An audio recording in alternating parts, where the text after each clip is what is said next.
Kembali ke Satu Meja The Forum, kita baru saja menyaksikan jumpa pers dari Kejaksaan Agung soal penetapan 3 orang tersangka terkait dengan korupsi di Sritex. Saya ingin tanya kepada B. Fitri dulu ya, gimana Anda merespon tadi ada jumpa pers dari Kejaksaan Agung terhadap Sritex gitu, yang pada awal-awal dulu ketika terjadi bangkrut, Presiden kemudian juga harus dibantu, selamatkan dalam 2 minggu.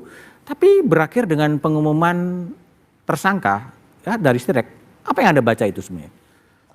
Pertama yang juga menarik dari Sritex itu kan sebenarnya posisi dia ketika masa-masa awal reformasi ya. Dan kenapa dia juga membesar dan seterusnya. Tapi kalau saya melihat tadi sebenarnya mengingatkan saya pada tulisan di Kompas minggu lalu tentang populisme hukum. Populisme hukum. Ketika isu-isu yang akan menyenangkan begitu banyak orang kemudian dipertunjukkan dengan sengaja seperti tadi ya, dengan di depan kamera wartawan dan lain sebagainya untuk menyenangkan sebagian besar populasi kita, tetapi sebenarnya tidak menyelesaikan akar masalahnya, itu satu. Tapi juga kedua, kemungkinan besar semua angka yang diucapkan itu kan sebenarnya belum masuk dalam ruang pengadilan. Kita belum tahu apakah benar akan ada pembuktian yang cukup untuk membuktikan semua yang diucapkan, semua angka yang fantastis yang mungkin bikin semua orang sekarang agak melongo, mungkin happy sedikit begitu ya. Nah tapi tidak menyelesaikan akar masalah. Nah tapi Mas kalau kita lihat percakapan dari tadi, mohon maaf saya terlambat ya, tapi saya kira ini bisa kita kaitkan juga dengan situasi tentang reformasi. Kita harus memisahkan nih antara yang sifatnya institusional dengan yang memang harus kita ukur secara substansi. Yang diucapkan oleh Mas Kodari tadi tentang amandemen yang berhenti tahun 2002 itu adalah reformasi yang sifatnya institusional. Kalau sifatnya institusional ya memang seakan-akan kita baik-baik saja. Itulah soalnya dengan yang tadi disebut oleh Mas Kidi sebagai competitive authoritarianism.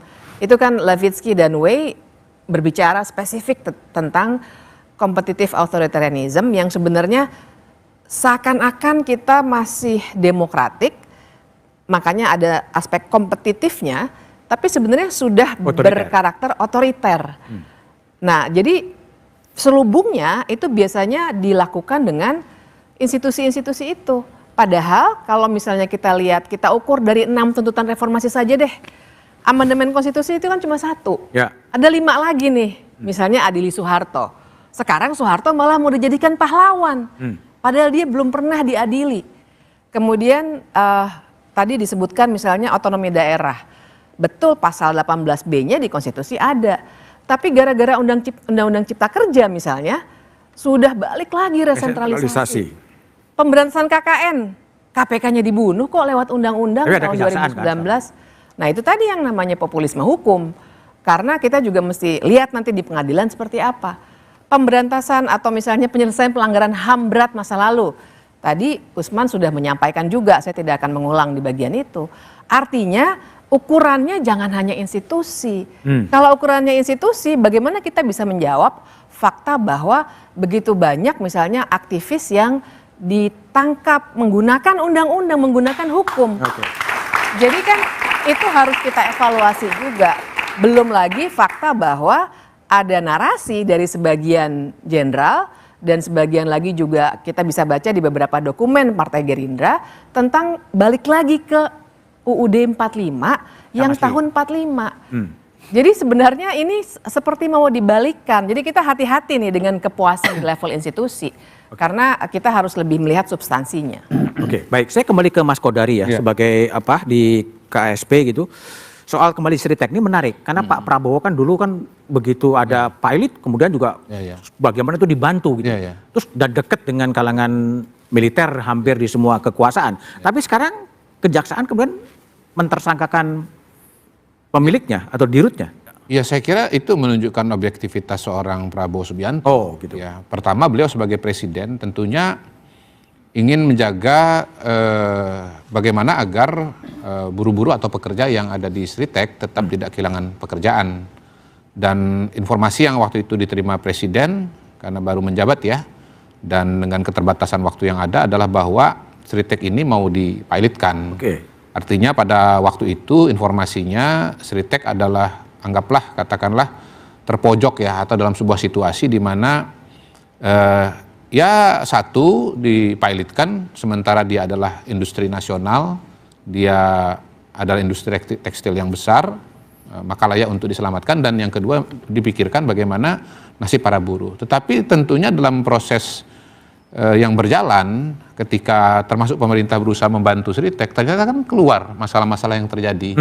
Terus terang saya tidak tahu, tidak memahami detail, tetapi dari perjalanan yang ada saya melihat bahwa angka angka hutang Sritek itu ternyata berlipat-lipat ganda.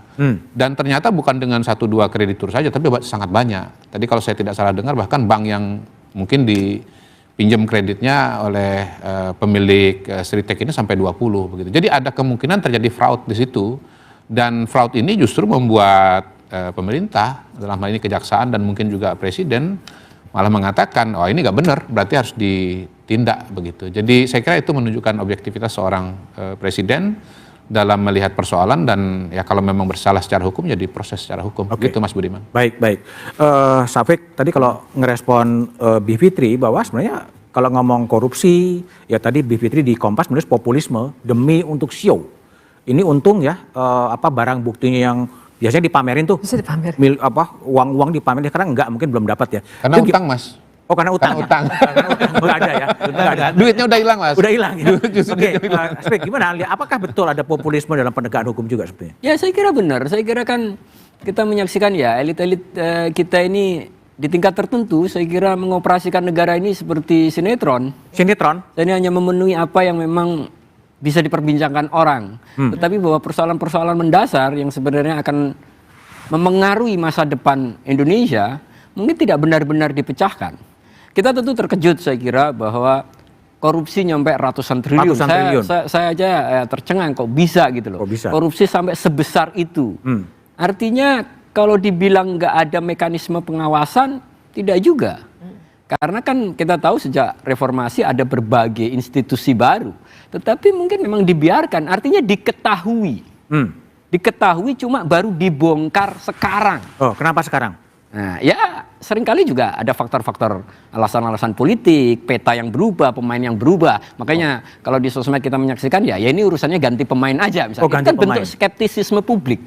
Karena memang di mana-mana, jadi padahal ya salah satu yang dituntut reformasi kan penghapusan KKN. KKN. Itu saya kira juga agenda KKN yang itu bisa korupsi, dibilang, kolusi, dan nepotisme ya? iya betul. Oke. Betul, ya selain tadi disebut kan, kalau yang saya ingat waktu itu kan memang kalau ada banyak tuntutan, tetapi kan pertama menurunkan Soeharto dan pemilu ulang. Nah, dua hal ini kan berhasil diwujudkan. Nah, kemudian penghapusan divisi ABRI karena dianggap memang itu krusial banget, dihapus, dan kemarin ada revisi undang-undang, saya kira Osman nanti bisa menjelaskan sejauh mana revisi itu bertentangan dengan semangat reformasi. Nah, sekarang kan banyak mengatakan, oh enggak, ini enggak akan dibawa mundur lagi. Tetapi ya tadi, spiritnya enggak mencerminkan spirit reformasi. Karena harusnya justru ada banyak agenda reformasi yang harusnya diwujudkan. Misal, gagasan tentang harusnya itu distrik militer di level kabupaten, harusnya enggak relevan karena enggak akan ada ancaman dari luar, keamanan, pertahanan gitu dianggap. Itu salah satu. Nah, KKN kembali lagi adalah salah satu yang dituntut, dan tidak kita lihat selama ya segera belasan tahun terakhir. Kita masih menyaksikan tiap tahun ada kasus-kasus besar yang dibongkar, dan ya makin besar sepertinya angkanya, dan pemainnya korupsinya sepertinya pelakunya makin banyak. Kalau Orde Baru mungkin pelakunya mungkin hanya kroni cendana aja. Jadi kalau gak jadi pejabat rendahan atau misal jaksa yang korupsi nyampe 920 miliar gitu, kayaknya nggak akan berani juga itu zaman Orde Baru. Hanya mereka yang menjadi kroni cendana yang berani. Sekarang kayaknya semua orang berani korupsi. Kenapa? Artinya ekosistem politik yang sehat, ekosistem hukum yang baik tidak tercipta. Padahal semangatnya dulu kan selain mengakhiri sentralisme, otoritarianisme Orde Baru adalah juga menciptakan sebuah ekosistem politik yang bersih, good governance dan seterusnya. Ini Oke, tidak baik. terwujud. Usman, tadi kalau Kang Aceh kan mengatakan salah satu kesuksesan reformasi adalah ketika Aceh Hasan kemudian bisa menjadi gubernur Lemhanas. Dan itu salah satu sipil yang bisa menjadi berada di pimpinan think tanknya militer, tapi sebaliknya kan juga militer banyak juga yang masuk ke sipil. Yang terakhir kan Dirjen Bea Cukai, ya, jadi Letnan Purnawirawan. ya itu masuk situ. Itu udah purnawirawan. Purnawirawan, Mas. Udah, gimana Usman? Ya kan ukuran reformasi nggak bisa dilihat dari pencapaian individu ya. Misalnya Bung Kodari rumahnya di Menteng. Wow, jangan itu beneran. Bukan gosip. Nah, tapi mungkin selama 20 tahun yang lalu kata Bung Kodari ada yang tidak tercapai di UI, itu kan capaian yang lain yang diperoleh oleh orang lain ya kan. Tapi ya harus dilihat pada kemaslahatan publiknya. Setuju.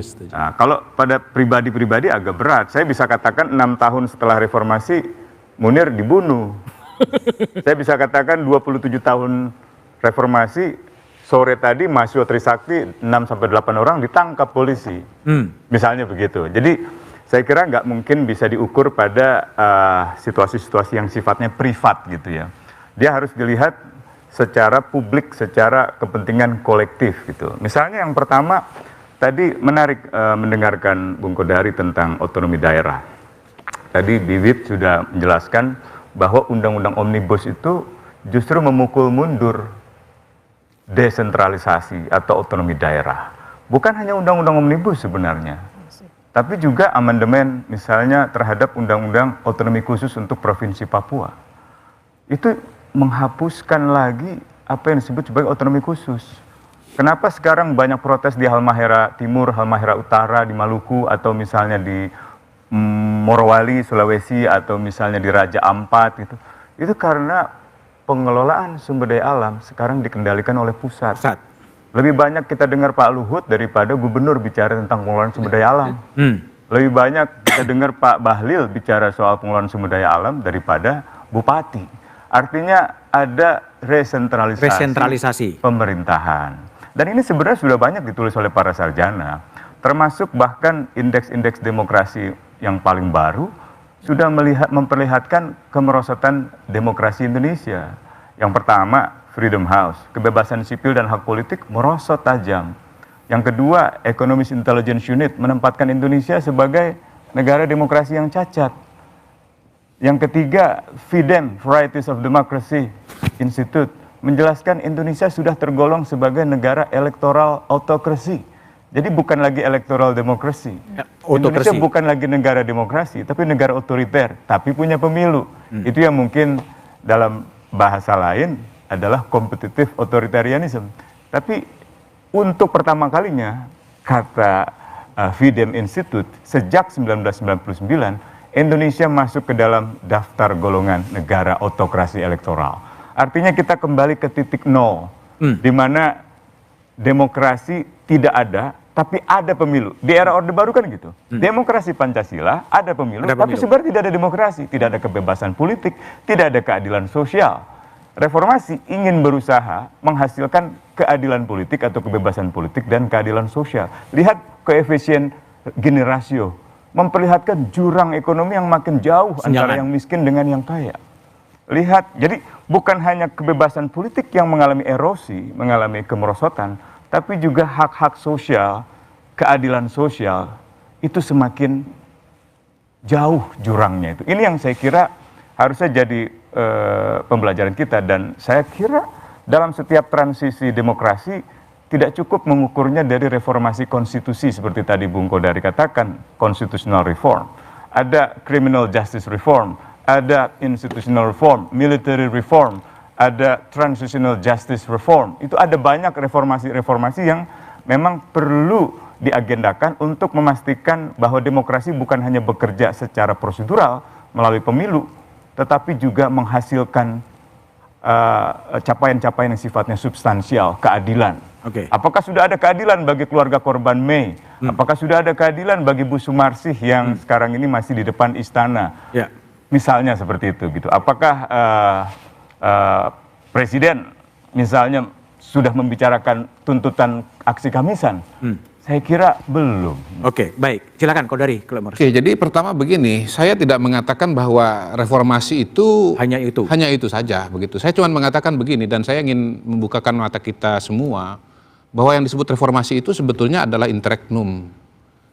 Reformasi itu buat saya lebih kepada sebuah proses transisi, di mana perubahan-perubahan itu dimungkinkan untuk terjadi. Dan ketika interregnum itu sudah selesai dalam waktu sekitar 4 tahun itu, maka kita mendapatkan apa yang kita dapatkan pada hari ini, ya. Jadi saya bukan mengatakan bahwa ya reformasi itu berhenti pada item-item yang terjadi pada saat amandemen begitu. Tapi Anda kalau misalnya mau mengatakan ya ini nggak cukup gitu ya kita harus balik lagi gitu loh kepada apa yang sudah dihasilkan sebelumnya. Dan tentunya kan begini juga, nggak bisa juga kita mengatakan tidak ada perubahan sama sekali. Mungkin Usman bisa mengatakan ini elektoral apa tadi istilahnya? Autokrasi. Elektoral autokrasi. Ya nggak bisa juga kita mengatakan sepenuhnya sama seperti zaman Orde Baru dong. Sekarang kita pemilu selalu ada pergantian pemenang, pemimpin, di pilkada terjadi proses. Soal apakah kemudian pemimpin yang baru berbuat sesuatu yang lebih lebih maju atau secara kualitatif lebih tebal dibandingkan dengan yang diharapkan oleh misalnya kita atau Bibip atau Usman, itu kan hal yang lain lagi. Tetapi memang begini, paling tidak kita mendapatkan sesuatu yang tadi dikatakan oleh Pak Aceh, kita punya freedom di situ, kita bisa memilih, ada pilihan, kemudian ada harapan begitu. Misalnya zaman Pak Prabowo, lepas dari latar belakang beliau, saya percaya bahwa Pak Prabowo itu datang dengan satu ide dan gagasan. Jadi ketika kita bicara reformasi sebagai sebuah proses yang sudah terkunci 2002, maka kita kemudian bicara pada sisi aktor. Jadi reformasi itu tidak hanya berhenti pada tataran kelembagaan, tapi kita juga bisa berharap pada aktor. Nah, saya percaya misalnya bahwa pertama Pak Prabowo itu kalau kita bicara reformasi sebagai sebuah demokrasi politik, ini sekarang beliau menuju demokrasi ekonomi. Beliau orang yang saya lihat berusaha mencari keseimbangan antara kemajuan ekonomi dengan keadilan ekonomi. Kalau kita baca bukunya Strategi Transformasi Bangsa, di situ beliau dengan jelas mengatakan bahwa kita sebagai bangsa itu kita kedodoran. Dalam waktu 30 tahun, beliau mengatakan Cina itu naik ekonominya 46 kali lipat. Kita cuma 13 kali lipat. Kita harus bisa seperti Cina dong. Supaya Indonesia punya pendapatan per kapita itu tinggi. Tapi beliau juga pada saat yang sama mengatakan bahwa 1% populasi Indonesia itu menguasai 36% ekonomi dan 10% penduduk Indonesia menguasai 66 atau 67% ekonomi Indonesia, dan itu tidak boleh begitu. Nah, beliau juga ingin meningkatkan kualitas SDM. Makanya kemudian ada program MBG, ada CKG, ada sekolah rakyat, dan ada sekolah rakyat dan seterusnya.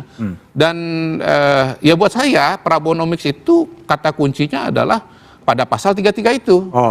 Nah, dengan pasal 33 kan ya dia ingin membangun sebuah ekonomi yang memberikan kemanfaatan seluas-luasnya kepada masyarakat. Jadi tidak kita mengatakan bahwa reformasi itu berhenti. Saya cuma mengatakan reformasi itu selama ini dilihat sebagai sebuah cita-cita. Iya, tapi Anda bisa frustasi kalau cuma di sana gitu loh. Anda bisa frustasi. Anda harus juga melihat sebagai sebuah fase di mana yang Anda dapatkan itu ada di situ, dan bahkan saya mengatakan lebih jauh lagi. Anda kalau berharap amandemen sekarang kayaknya nggak mungkin gitu loh. Jadi kita berharap kepada ruang yang ada ini yang bisa melahirkan partai yang baru sebagai pemimpin, tokoh baru sebagai pemimpin untuk bisa melakukan perubahan-perubahan. Begitu, Mas. Oke, baik. Kang Aceh ya. Ya, tadi kan Usman mengatakan ya sebetulnya soal aksi Kamisan ya. Bu Sumarsih itu tiap Kamis tuh hampir ke 400 sekian ya. 400 sekian dia meminta keadilan soal penyelesaian pelanggaran HAM masa lalu gitu loh.